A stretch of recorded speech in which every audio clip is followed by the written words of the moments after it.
কোটা সংস্কার আন্দোলন থেকে শুরু করে এই 24-এর গণঅভ্যুত্থান পর্যন্ত একমাত্র গণ অধিকার পরিষদের সভাপতি নুরুল হক নূরের অবদান সবচেয়ে বেশি ছিল। এটুকু আপনাদেরকে ভাবতে হবে বন্ধুগণ। এই বাংলাদেশে যখন ফ্যাসিস্ট আওয়ামী লীগের আমলে রাস্তায় রাষ্ট্র নিয়ে কেউ কথা বলার সাহস রাখে নাই, তখন রাখছিল গণ অধিকার পরিষদের সভাপতি নুরুল হক নূর। তাহলে বুঝতে হবে এই গণ অধিকার পরিষদের সাহস কতটুকু। এই নুরুল হক নূর এবং গণ অধিকার পরিষদের উনি সভাপতি। মরুর বুকে যখন উত্তপ্ত গরম থাকে, স্রোতের বিপরীতে উঠে আসা রাজনৈতিক দল গণ অধিকার পরিষদ। বন্ধুগণ, আপনাদেরকে বুঝতে হবে ফ্যাসিস্ট আওয়ামী লীগের আমলে যে দল গড়ে উঠতে পারে সেই দল কখনো পিছিয়ে পড়তে পারে না।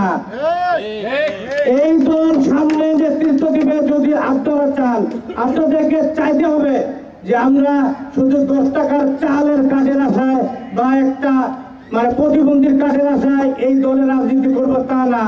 আপনাদেরকে নিজের অধিকার নিয়ে রাজনীতি করতে হবে। গণ অধিকার পরিষদ নাম হলো অধিকার। আমরা জনমানুষের অধিকার নিয়ে কাজ করি। আপনি আমার ইউনিয়ন কমিটি, ওয়ার্ড কমিটি, পাড়া কমিটি যারা নেতৃবৃন্দ এবং সদস্য থাকবেন, আপনারা সবাই বলবেন আমরা নিজের অধিকার এবং অন্যের অধিকার নিয়ে রাজনীতি করি, ব্যক্তিগত স্বার্থ নিয়ে রাজনীতি করি না। বিগত আপনারা দেখে আসছেন স্বাধীনের পর থেকে 2024 পর্যন্ত যতগুলা সরকার এই দেশে আসছে সবাই শুধু আপনাদেরকে অঙ্গীকার দিয়ে গেছে, কিন্তু অঙ্গীকার বাস্তবায়ন কেউ করে নাই। সবাই বাস্তবায়ন করে গেছে নিজের ব্যক্তিগত অঙ্গীকার, নিজের ব্যক্তিগত স্বার্থ, কিন্তু আমরা সেই স্বার্থ বাইরে কাজ করি। বন্ধুগণ, স্বার্থ অধিকার এটা বুঝতে হবে। আমাদের সংগঠনের মূলনীতি 4টা: ন্যায়বিচার, অধিকার, জাতীয় স্বার্থ। আপনাদেরকে ভাবতে হবে আমাদের মূলনীতিগুলোর মধ্যে ব্যাখ্যা কি আছে।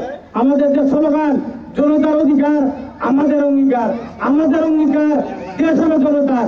এই 4টা স্লোগান যারা ব্যাখ্যা করে বুঝতে পারবে তারাই বুঝবে যে গণ অধিকার পরিষদ কি, এর সামনের ভবিষ্যৎ কি। তো বন্ধুগণ, 18 কোটা সংস্কার আন্দোলন থেকে 24 পর্যন্ত গণ অধিকার পরিষদের সভাপতি আমাদের ডাকসুর সাবেক বিপি নুরুল হক নূর আমাদেরকে একটাই কথা শিখিয়ে গেছে, আপনারা কখনো কোনোদিন অন্যের কাছে মাথা নত করবেন না। আমরা কোনো সময় অন্যের কাছে মাথা নত করি নাই এবং সামনেও ইনশাল্লাহ করব না। আওয়ামী লীগ সরকার নুরুল হক নূরকে একাধিকবার রিমান্ডে নিয়ে তাকে বলছিল যে তুমি কি রাজনীতি করো আর কি করতে চাও, তুমি আমার দলের রাজনীতি করো, তোমাকে 20টা আসন দেওয়া হবে, 5টা মন্ত্রণালয় দেওয়া হবে, 20 কোটি বা 12 কোটি টাকা দেওয়া হবে। সেই টাকাতেও কিন্তু গণ অধিকার পরিষদের সভাপতি বিক্রি হয় নাই। তাহলে বুঝতে হবে এখন যারা গণ অধিকার পরিষদের সভাপতিকে নিয়ে বিভ্রান্ত ছড়ায়, প্রোপাগান্ডা ছড়াচ্ছে, ধরে নিতে হবে এটা সব গুজব। কারণ এই গুজব বাংলাদেশে একমাত্র আওয়ামী লীগ শিখিয়ে গেছে। তো বন্ধুগণ, যেখানে আওয়ামী লীগ সরকারকে আমরা এই দেশ থেকে চলে যেতে বাধ্য করিয়েছি, আর যেন সামনে কেউ এত বড় দুঃসাহস না দেখায় জনগণকে নিয়ে। জনগণের সামনে কেউ যেন প্রতারিত করবে এই ধরনের দুঃসাহস যেন আর কেউ না দেখায়। কারণ গণ অধিকার পরিষদের জন্মের পর থেকে এখন পর্যন্ত আমরা কোনো গোষ্ঠী, কোনো সংগঠন, কোনো দল, কোনো সাধারণ মানুষকে আমরা প্রতারিত করে নাই বা প্রতারণার ফাঁদে পা দেওয়ার উৎসাহিত করে নাই। কারণ আমরা নিজে প্রতারণা করব না, কাউকে প্রতারিত হতেও দিব না। তো বন্ধুগণ, সামনে নির্বাচন নিয়ে আমাদেরকে রাজনীতি করতে হবে। গণ অধিকার পরিষদ 300 আসনে প্রার্থী দিবে। গণ অধিকার পরিষদের মার্কা হলো ট্রাক। আপনারা আপনাদের মূল্যবান ভোটটা ভেবে চিন্তে যোগ্য প্রার্থীকে দিবেন। আপনারা স্বাধীনের পর থেকে এখন পর্যন্ত দেখে আসছেন আপনাদেরকে যতগুলা দল ক্ষমতা ছিল, যদি বিএনপি ক্ষমতা ছিল, জামায়াত বা অন্যান্য রাজনৈতিক দল যারা ছিল আওয়ামী লীগ সবাই দৌড়ের করে রাখতো। আওয়ামী লীগ 15 বছর ক্ষমতা ছিল, ওরা প্রত্যেকটা রাজনৈতিক দলকে বাড়ি ছাড়া করে রাখছে। কিন্তু আমরা যদি ক্ষমতায় যেতে পারি, আমরা কোন দল বা কোন মতের ব্যক্তিকে আমরা কখনো কোনোদিন বাড়ি ছাড়া হতে দেব না, কারণ আমরা সেই বাড়ি ছাড়ার রাজনীতি করি না। আমরা যদি ক্ষমতায় যেতে পারি, প্রত্যেকটা দল যে কোনো মতের মানুষ তারা তার মত প্রকাশ করতে পারবে এবং তারা বাড়িতে নির্দ্বিধায় ঘুমাতে পারবে। আমরা যদি ক্ষমতা যাই, তারা প্রকাশ্যে আমাদের সমালোচনা করতে পারবে।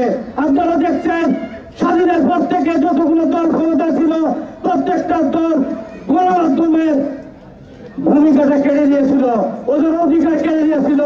আমরা গণমাধ্যমের অধিকার উন্মুক্ত করে দিব, সাধারণ জনগণের অধিকার উন্মুক্ত করে দিব, যেন তারা আমাদের সমালোচনা প্রকাশ্যে করতে পারে। আপনারা যদি আমাদের সমালোচনা করতে পারে, তাহলে আমরা বুঝতে পারবো আমার কি ভুল হলো আর কোনটা সঠিক হলো। জনগণ আমার সমালোচনা করতেছে মানে কি, আমরা ভুলটাকে শুধরে দিতে পারবো, জনগণ আমাকে শুধরে দিচ্ছে। তো তাই আমি এই 5 নম্বর সসরা ইউপি এই মাসে ঘোষণা দিতে চাই, যদি আমরা সামনে সরকার গঠন করতে পারি, আমরা এই নদীর পাশে একটা ইপিজেড গড়ে তুলবো। যেমন করে হোক সংসদ থেকে আমি ছিনিয়ে নিয়ে আসবো এই 5 নদীর পাশে আমরা একটা ইপিজেড আমরা এখানে স্থাপন করব। এবং আরো একটা ঘোষণা দিয়ে যেতে চাই, আমার বিগত বন্ধু বলে গেছে ভাষা নিয়ে আমরা অনেক বিতর্কের মধ্যে আছি। আমরা এই ভাষা পারি না, ওই ভাষা পারি না, ইংলিশ ভাষা পারি না। ভাষা কিভাবে করতে হয়, এই কলেজ কিভাবে করতে হয়, এখানে কোরিয়ান ভাষা, জাপানি ভাষা, ইংলিশ ভাষা, মূল হলো ইংলিশ ভাষা। ইংলিশ ভাষাটা কিভাবে করতে হয় সেটা ট্রেনিং ইনস্টিটিউট দিনাজপুরে হবে। যদি আপনারা চান, সেটা ট্রেনিং ইনস্টিটিউট দিনাজপুরে হবে এবং আপনারা সবাই সেই ইনস্টিটিউটে যাই ভাষা শিখতে পারবেন এবং দেশের বাইরে যাই দেশে নিজের গ্রহণযোগ্যতাটা নিজের ওই ভাষায় আপনারা কাজ করতে পারবেন এবং আপনারা ইনকাম করার আপনারা সুযোগ পাবেন। তো বন্ধুগণ, আপনারা আসুন গণ অধিকার পরিষদের যোগ দিন, দলে দলে যোগ দিন। ট্রাক মার্কাকে সামনে জয়লাভ করার জন্য আপনাদের ভূমিকা একান্ত আমাদের প্রয়োজন এবং দরকার। তো বন্ধুগণ, আজকে 5 নং সসরা ইউপি ইউনিয়নে কমিটি আত্মপ্রকাশ হবে। এখানে যারা দায়িত্বশীল আসবেন অবশ্যই তারা দায়িত্ববান হবেন এবং গণ অধিকার পরিষদের নাম অপব্যবহার করে আপনারা কোথাও কোনো কিছু মানে কোনো অপকর্মে লিপ্ত হবেন না। আপনারা আমাদের দলের গঠনতন্ত্র নীতিমালা অনুযায়ী চলবেন। প্রত্যেকটা জায়গায় ইউনিয়ন থেকে শুরু করে মিনিস্ট্রি পর্যন্ত আপনি আপনার নিজের পরিচয়টা দিবেন যে আমি গণ অধিকার পরিষদ করি, গণ অধিকার পরিষদের অমুক ইউনিয়নের সদস্য বা এই দায়িত্বে আছি। আপনার পরিচয়টা যখন আপনি নিজে দিবেন, তখন আপনার পিছিয়ে আরো 10টা লোক আসবে, ভাই ঠিকই তো উনি গণ অধিকার পরিষদ করে, আমিও গণ অধিকার পরিষদ করি। তখন আপনাদের কথাবার্তার আলোচনাটা আরো শক্ত হবে। এইভাবে আপনাদেরকে আগাতে হবে, অর্থাৎ নিজের পরিচয়টা আপনাদেরকে নিজেই দিতে হবে। আপনি থানা থেকে শুরু করে যে কোনো জায়গায় যাবেন, নিজের পরিচয়টা দিবেন যে আমি গণ অধিকার পরিষদ করি, 5 নং ইউপির অমুক সদস্য। দেখি আপনার পিছিয়ে কত লোক থাকে। আপনার ইউনিয়ন প্রতিনিধি থেকে শুরু করে উপজেলা জেলা পর্যন্ত প্রত্যেকটা লিডার আপনাদের পাশে থাকবে ইনশাল্লাহ। আপনারা কোনো কাজে, দলীয় কাজে কোথাও মাথা নত করবেন না, কোনো কাজে আপনারা ভয় করবেন না, ভয়ের কাজে মাথা নত করবেন না। ভয় বলতে জিনিস আর বাংলাদেশে নাই। সত্য পথে চলবে, মাথা উঁচু করে দাঁড়াবেন, সত্য পথে চলবে, মাথা উঁচু করে কথা বলবেন। আপনার কথাটার গ্রহণযোগ্যতা জেলা প্রশাসক থেকে শুরু করে মিনিস্ট্রি পর্যন্ত দিবে। তো বন্ধুগণ, নিজের যোগ্যতা নিজে করি, সোনার বাংলাদেশ আমরা করব ইনশাল্লাহ। জনতার অধিকার আমাদের অঙ্গীকার, আমাদের অঙ্গীকার, দেশ হবে জনতার। এরপরে